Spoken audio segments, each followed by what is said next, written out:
Binge the full week of The Ray Taylor Show ad-free over at inspireddisorder.com/plus. This is The Ray Taylor Show.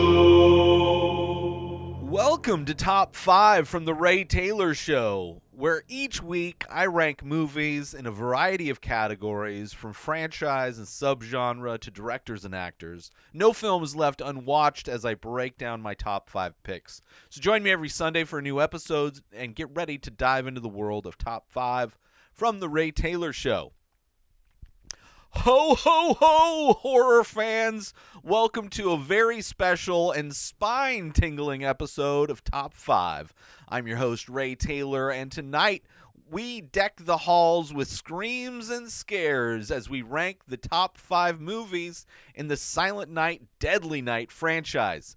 Get ready for a sleigh ride through one of horror's most chilling Christmas offerings. This controversial franchise first shocked audiences in the 1980s, blending the merry and bright with the downright terrifying. From Killer Santas to Toy Store massacres, Silent Night, Deadly Night delivered a stocking full of horror and controversy. Let's jingle all the way back to where it all began, the original Silent Night, Deadly Night. This film not only scared the eggnog out of everyone, but also sparked outrage for its portrayal of Saint Nick as a slasher. Remember the outcry. It was the nightmare before Christmas for parents everywhere. Then there was the sequel. Silent Night, Deadly Night Part 2. A gift that keeps on giving with its, let's say, unique approach to storytelling. It's as if the filmmakers found the recycle button and just kept pressing it. And who could forget the immortal line, "Garbage Day"? Truly a moment that's both horrific and hilarious. As we move through the list, the sequels take on a wild sleigh ride through orphanages to toy stores, each with their own twists on the holiday horror. Toy soldiers and remote-controlled cars weren't just toys in this franchise, they were tools of terror. And let's not overlook the series later installments, which veer into the bizarre and sometimes campy territory. It's like finding the strangest gifts under the Christmas tree. You're not sure what to make of it, but you can't look away. So, as we rank these Yuletide nightmares, we're not just talking about scares and screams. We're delving into a franchise that dared to take one of the most beloved holidays and turn it into a canvas of horror. It's a sleigh ride through a winter wonderland that you'll never forget. Stick around as we unwrap the terror and count down the top 5 Silent Night, Deadly Night films. It's going to be a frightful festival, and you don't want to miss a single chilling moment. I feel like December is the only time of year that I could do this top 5.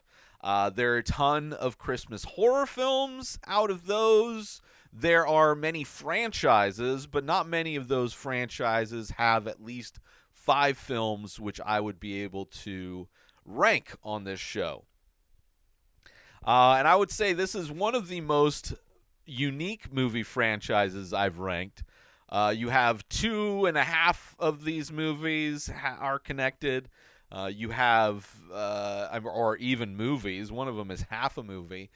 You have 2 of them that are very mildly related films, and then you have one reboot, and then you have one movie, basically the previous film shown in flashback for about 75% of its runtime. This is a franchise I had never seen a single movie from.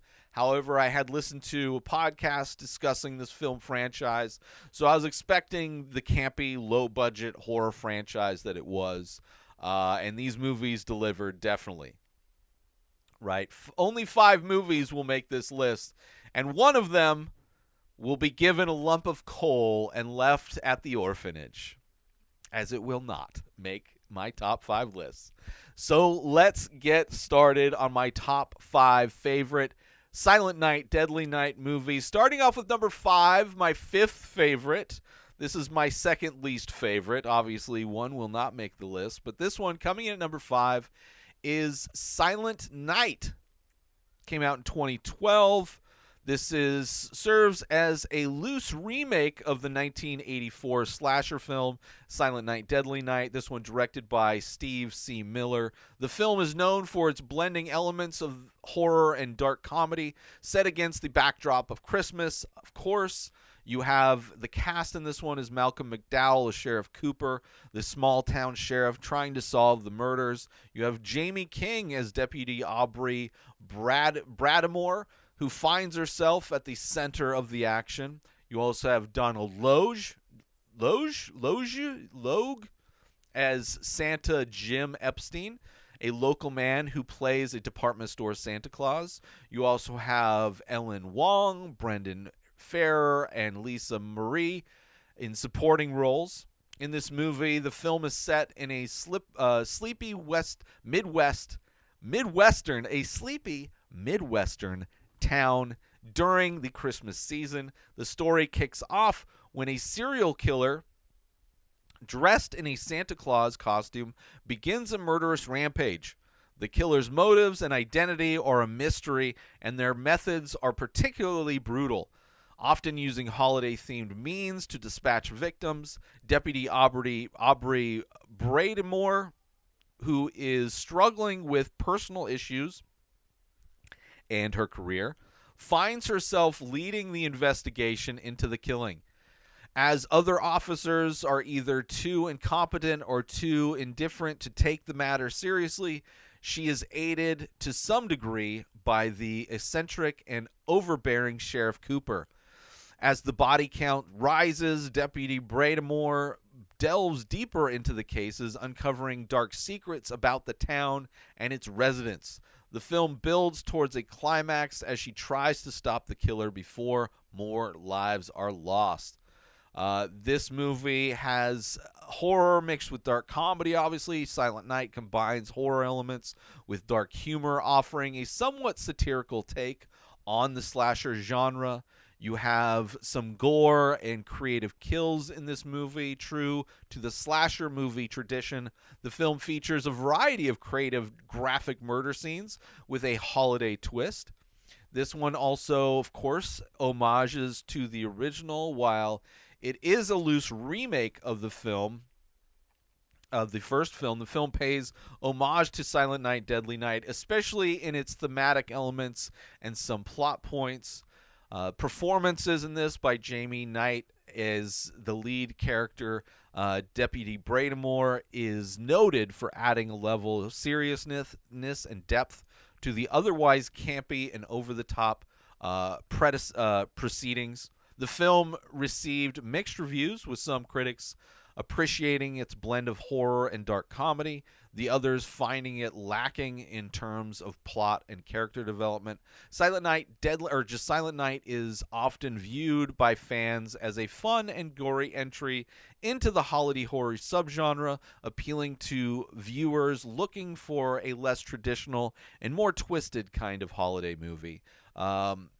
This one, it was a movie. It was an interesting reboot on the franchise. Definitely, instead of following and focusing on the character who becomes the murderer, like the first movie does, this one really is about the cop. And a lot of the kills are very similar to the first movie. But, it would have been my least favorite of the franchise, but there was one movie that I think some people have a weird love for, but there was no way I was putting that on the list, and unless I was going to just not count this movie at all. But I was counting this movie because it is part of the franchise, but my least kind of favorite of the franchise, aside from one other. So coming in number 5 is Silent Night from 2012. Moving on to my 4th favorite Silent Night, Deadly Night film. This one was There's definitely some interesting elements to this one. I enjoyed the swings that it took, but also was probably the one film that felt the least Christmassy. So coming in at number 4 is Silent Night, Deadly Night 3. Better watch out! Silent Night, Deadly Night 3, Better Watch Out, is a movie from 1989, directed by Monty Hellman. It's the third installment in the Silent Night, Deadly Night franchise, which is a series of horror films centered around Christmas-themed slayings. The film follows the continuity established in the first 2 movies, particularly the story of the killer Santa Claus, Billy Chapman. In this movie, Billy Moseley plays Ricky Caldwell, the brain-damaged killer from the previous film who has been in a coma, so he somehow survived the second film. You have Samantha Scully as Laura Anderson, a blind woman with psychic abilities to become connected to Ricky. You have Richard Bamer as Dr. Newberry, a doctor using experimental techniques to reach into Ricky's mind. You also have Robert Culp as Lieutenant Connolly, a detective trying to stop Ricky's killing spree. In this movie, Silent Night, Deadly Night 3, Better Watch Out, picks up the story of Ricky Caldwell, the killer from the second film, who has been rendered comatose and brain damage from his previous violent encounters. An experimental procedure conducted by Dr. Newberry involving a psychic link between Ricky and a blind telepathic woman named Laura. During the experiment, the connection inadvertently awakens Ricky from his coma, and he escapes from the hospital wearing a transparent dome on his head, which reveals his exposed brain due to the injuries he sustained. Ricky sets out on a murderous rampage once again. The film follows Laura, who becomes aware of Ricky's actions through their psychic link. As Ricky's murderous instincts drive him to Laura's location, she, her brother, and her grandmother must face the terror, along with her brother's girlfriend, must face the terror he brings with him. Detective Connolly is also on Ricky's tail, attempting to put an end to his killing spree. In this movie, it's the continuation of the story is a notable aspect. The film tries to maintain continuity with the predecessors by following the story of Ricky Caldwell, who, with a significantly different approach. The psychic connection, the inclusion of psychic elements with the connection between Laura and Ricky adds a new dimension to the standard slasher formula of the series. You also have stylistic choices, which were very interesting. The visual style, particularly the portrayal of Ricky with a transparent dome on his head, a notable aspect of the film, albeit often remarked upon for its low-budget appearance. I loved that aspect. I thought that was very interesting. This is very much like a Frankenstein's monster kind of a take on the Silent Night story. The reception of Silent Night, Deadly Night 3 was generally received poorly by critics and fans of the series. It's often criticized for its low-budget production value, divergent tone from the original, and lackluster horror elements. As a low-budget direct-to-video release, Silent Night, Deadly Night 3, Better Watch Out, didn't make a significant impact in the horror franchise or horror genre, and is often regarded as a weaker entry in the Silent Night, Deadly Night series. It primarily appeals to fans of the franchise and those interested in exploring the various iterations of holiday-themed horror films. There were definitely some confusing moments in this one. I actually liked the dome on Ricky's head. I thought that was interesting. Far better than the movie that came before, Silent Night, Deadly Night 2, which is the one that is told in mostly flashbacks, a.k.a. mostly just all of the footage from the first movie, but does have the classic line. This one I thought was at least trying some really interesting stuff. So for that alone, the effort is why it is here at number 4. Silent Night, Deadly Night 3. Better watch out! Let's take a short break from this episode. Listeners, let me paint you a picture. Imagine owning a piece of art that's not only visually striking, but also exclusive. Dive deep into The Many Faces, a series that's now available as high-quality, limited edition prints. Each piece captures the essence of abstract and surreal beauty, making it a perfect conversation starter for your space. What makes these prints even more special? They're all hand-signed and numbered by the artist, me, adding that personal touch of authenticity. And the best part, you don't need to break the bank to own one. Starting at just $5 for a 4x6-inch size piece, and the prices scale up from there, as well as the sizes, giving you options to suit your space and your budget. Art collectors, enthusiasts, or anyone who loves a unique piece, this is your chance. Elevate your space, elevate your walls, and own a piece of limited edition artistry. Head over to inspireddisorder.com and secure your exclusive print today. Now let's get back to the show. Moving on to my third favorite Silent Night, Deadly Night film. My third favorite Silent Night, Deadly Night film in the franchise. This one is one where the franchise really takes a big turn, I would say, and really changes things up in a very interesting way. Actually, this one may be in competition with the previous one as being the least Christmassy. But this one, coming in at number 3, my third favorite in the franchise, is Silent Night, Deadly Night 4, Initiation. This is also known as Bugs, apparently. I guess maybe the subtitle, Silent Night, Deadly Night 4, Bugs.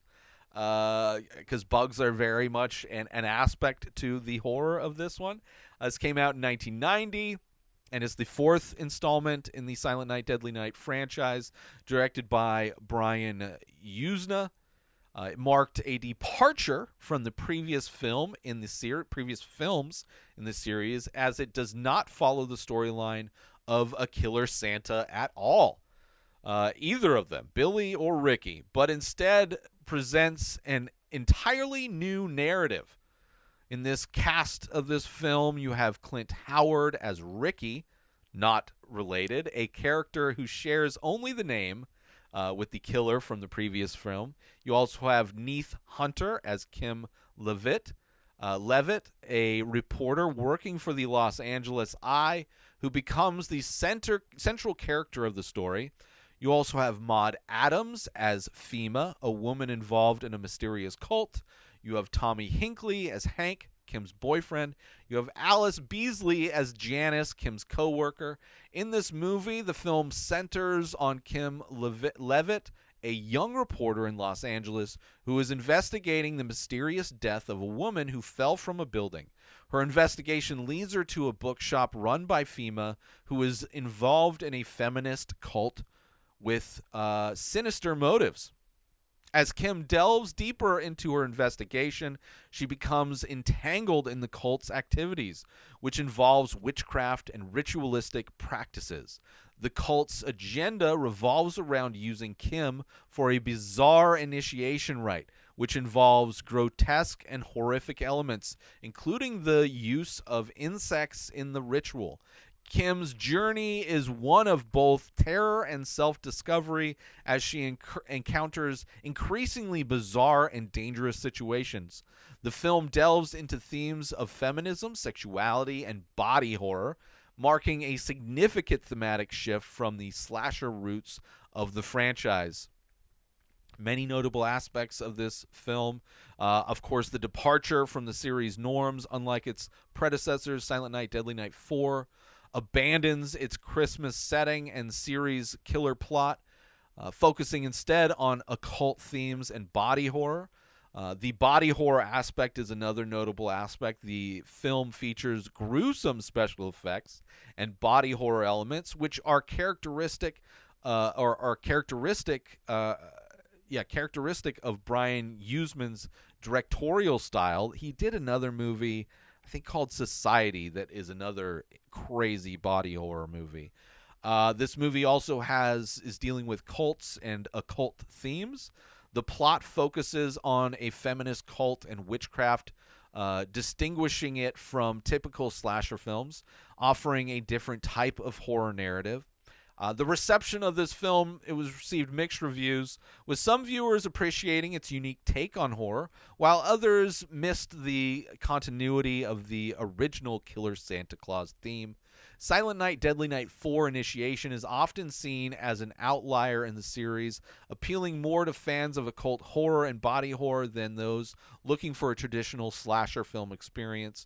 Its unique approach and thematic content make it a curious entry in the Silent Night, Deadly Night franchise. I was very confused that this took a big turn, but the body horror stuff was crazy. Like, when I kind of realized this was just a different movie, like they turned the franchise into more of an anthology series, and just realized it was another different type of horror story set during Christmas time, although it's Christmas time in LA, which doesn't have the feel and look of Christmas in most other places. Settling in, I enjoyed it by the end. I thought it was interesting anyway, more exciting than the third film, and still taking big swings. I enjoy the big swings, and nothing at all in common with the other films aside from name. So it's like some of these movies are definitely just horror films that were written and they just slapped the Silent Night, Deadly Night title on it. To sell, I guess, because it's such a successful franchise. I don't really know the thought process behind all of that, but regardless, my third favorite film in the Silent Night, Deadly Night franchise is Silent Night, Deadly Night 4 Initiation. And I would definitely check out, if you liked it, check out the director's other films, because he does body horror in a very disgusting way. Moving on to my second favorite film in the Silent Night, Deadly Night franchise. This is the movie that set the tone and started it all off. Coming in at number 2 is Silent Night, Deadly Night. The very first film came out in 1984. It's a slasher film directed by Charles E. Sellier Jr. The film sparked controversy upon its release due to its graphic content and the portrayal of Santa Claus as a murderer, leading to protests and its eventual temporary withdrawal from theaters. I believe the trailer sparked a lot of controversy, and I do also believe the way people protested this movie were to sing Christmas carols outside of the theater, which is a very interesting protest. However, despite, or perhaps because of, the notoriety of all of those things, it has gained a cult following over the years. This movie has a cast of Robert Brian Wilson as Billy Chapman, the main character who has become the killer Santa Claus. You have Lillian Coven as Mother Superior, the strict nun who runs the orphanage where Billy grows up. You have Gilmer McCormick as Sister Margaret, a nun who is sympathetic to Billy's trauma. You also have Tony Nero as Pamela, Billy's co-worker and love interest. You also have Linnea Quigley as in supporting roles. You have, in this movie, the film's story centers around Billy Chapman, who, as a child, witnessed the brutal murder of his parents by a criminal dressed in a Santa suit on Christmas Eve. Traumatized by this experience, Billy is raised in an orphanage under the strict and unsympathetic guidance of Mother Superior, who disciplines him harshly for his fears and obsession with Santa Claus. As a young adult, Billy takes a job at a local toy store. However, his trauma resurfaces when he is asked to dress as Santa Claus for the store during the holiday season. The pressure and memories trigger a psychopathic break, or a psychotic break even, and Billy embarks on a murderous rampage while dressed as Santa, punishing those he deems naughty in violent ways. The film tracks Billy's descent into madness and his violent spree, juxtaposing the joyous holiday season with graphic horror. His past trauma and the failure of the adults in his life to properly address it are key elements in this transformation into a killer. Many notable aspects in this film, obviously the controversy. The film's portrayal of Santa Claus as a murderer was highly controversial and leading to protests and a significant media backlash. The controversy helped cement this film's cult status, and technically, it's not Santa. It is a guy who dresses up like Santa. So, while there are, I'm sure, Santa movies where Santa is the actual killer, this he is not. It is just somebody dressed up as Santa. This movie also has graphic violence. Silent Night, Deadly Night features graphic violence and gore, typical of slasher genre, especially in the 1980s. The themes of this film were very notable. The film explores themes of trauma, the impact of childhood experiences, and the clash between social expectations of the holiday joy and the darker aspects of human psychology. Silent Night, Deadly Night is often remembered for its role in the history of horror cinema as a controversial and influential film. Its legacy includes several sequels and, of course, and a loose remake, reflecting on its lasting impact in the genre. This movie is kind of wild. It is a great, campy, gory slasher film, and this actor's portrayal as the killer is wild, is very interesting. And I actually did like this movie. It is a crazy movie though. It is a cult classic type of a movie, right? You are not none of these films, aside from the loose remake, which is kind of narratively the most normal film. This one is what you would kind of expect from like just a chaotic B horror slasher film. But it is great. However, it is not my favorite. It is only my second favorite. So that's why coming in at number 2 is Silent Night, Deadly Night. Let's take a quick break from the show. Listeners, are you ready to take your experience with the Ray Taylor Show to the next level? Dive into Inspired Disorder Plus for just $5 a month. You unlock a world of premium content that's sure to satisfy your every entertainment and artistic craving. Imagine enjoying the Ray Taylor Show a full week completely ad-free in both audio and video formats. But that's just the tip of the iceberg. Get exclusive access to live painting archives.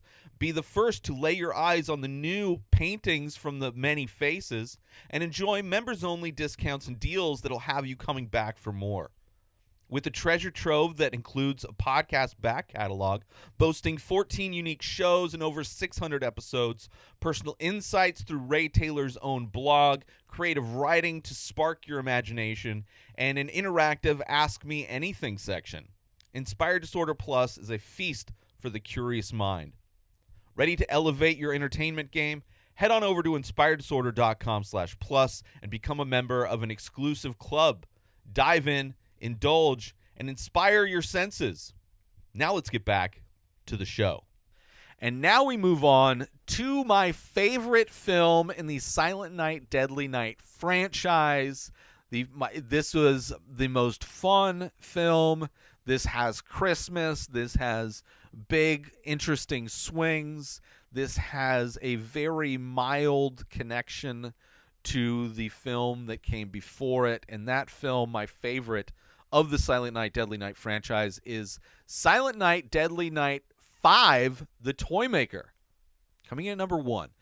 Silent Night, Deadly Night 5, The Toy Maker is a 1991 horror film directed by Martin Kitrosser. It is the fifth and final film of the original Silent Night, Deadly Night film series. Unlike the previous films, which primarily focus on a killer Santa, The Toy Maker takes a different approach centering around killer toys.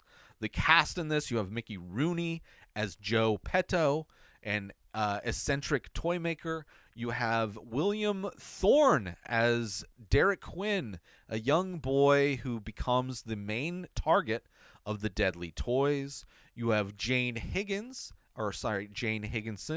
as Sarah Quinn, Derek's mother. You have Brian Bremer as Pino Petto, Joe Petto's strange and withdrawn son.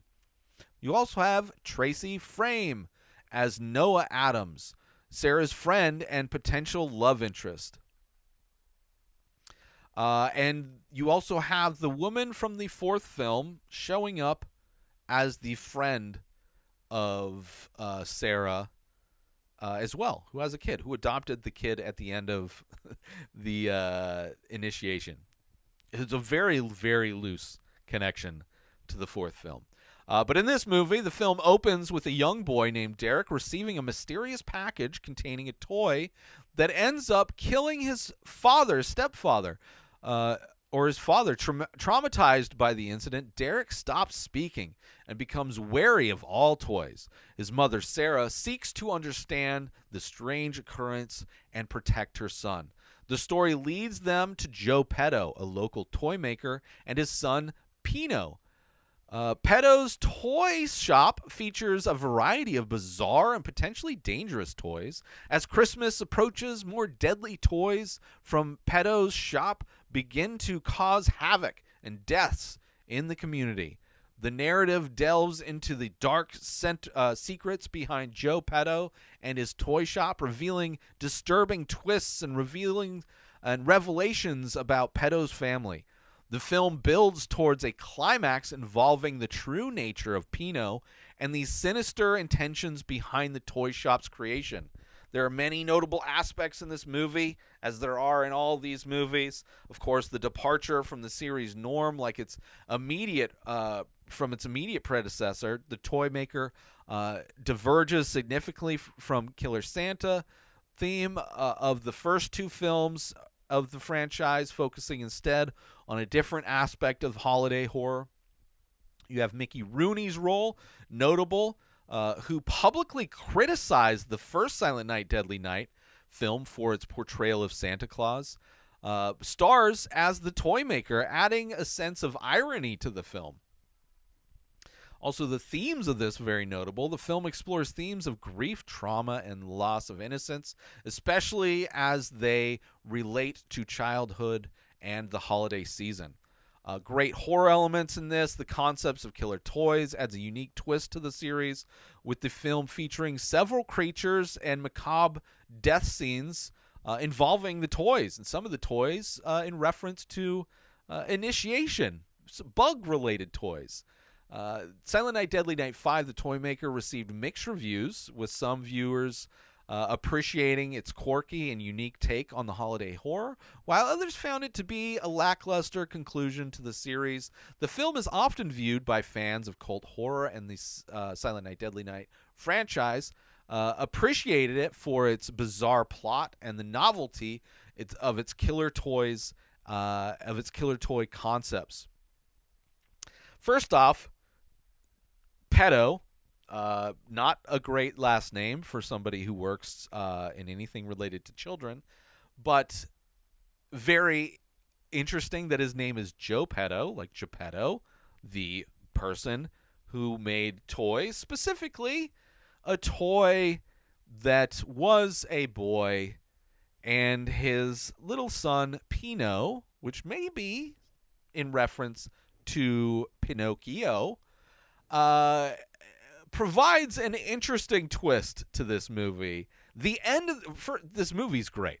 I love this movie. This is by far my favorite. One, killer toys, great. Back to Christmas. The kid that plays Derek is amazing. acting with his face. You have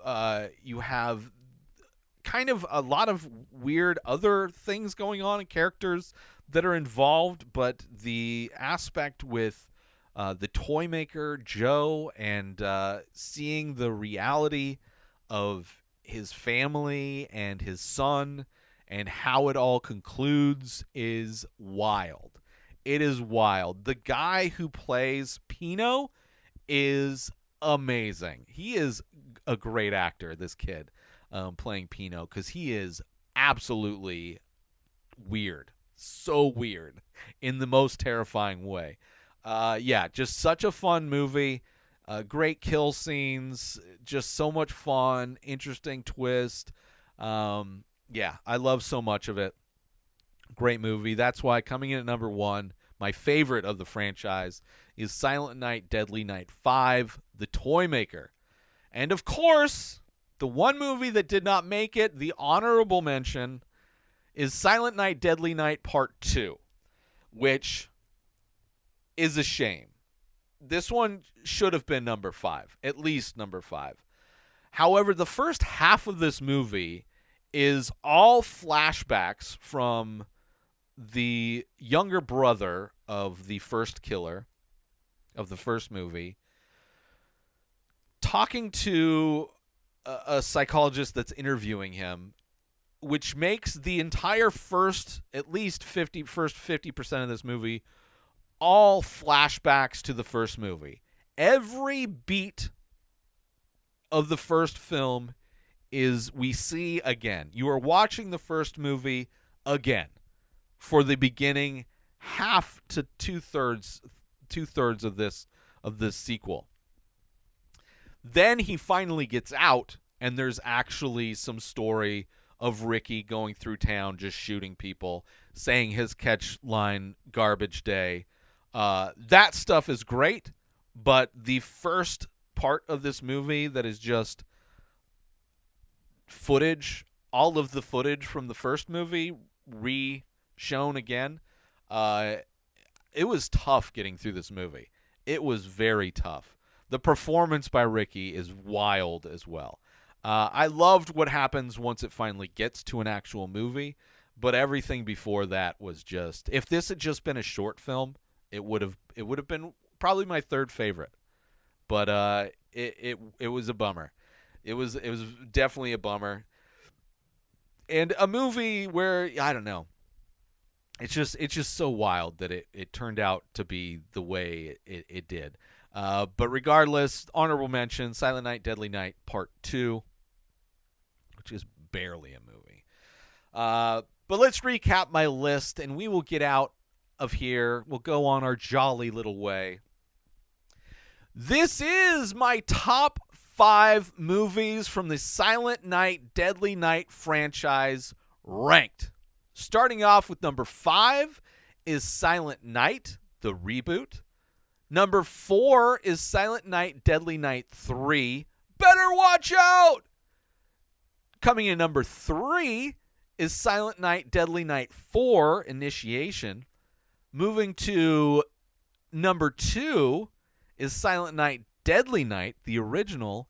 And my number 1 favorite movie from the Silent Night, Deadly Night franchise, by a mile, is Silent Night, Deadly Night 5, The Toy Maker. I would love to hear your thoughts on this franchise, how you would rank these movies, and if you gave up on this franchise and haven't seen the 5th film, I highly recommend you do it. You don't have to watch any of the other films. You don't have to know anything else from any of the other films. If all you want to do is watch a crazy Christmas horror film, watch Silent Night, Deadly Night 5, The Toy Maker, and you will thank me. And then you can go watch the other ones. You won't miss anything. It becomes an anthology franchise at one point. But I want to thank everybody for tuning in to Top 5 from The Ray Taylor Show. I do hope you enjoyed my ranking and analysis of my top 5 movies from the Silent Night, Deadly Night franchise. Let me know your rankings. Hit me up on social media. Let me know in the comments. Are there any films? Should I reconsider the second film? Join the conversation by leaving a comment or rating on your favorite podcast platform or over on youtube.com/inspireddisorder, where all these episodes are available in video format. And don't forget to tune in next Sunday for an all-new episode. See you again next week for more Top 5. Subscribe to The Ray Taylor Show on YouTube and everywhere podcasts are found. Binge the full week ad-free over at inspireddisorder.com/plus. Purchase Ray Taylor Show merch over at inspireddisorder.com. Have a wonderful day, everybody. Peace out! Today is the day where you wake up and you realize that everything that you've been dreaming about, everything that you've been wanting, every goal and wish and hope that you've ever had can become real. Dreams can come true. What you manifest in your mind, you can bring to reality.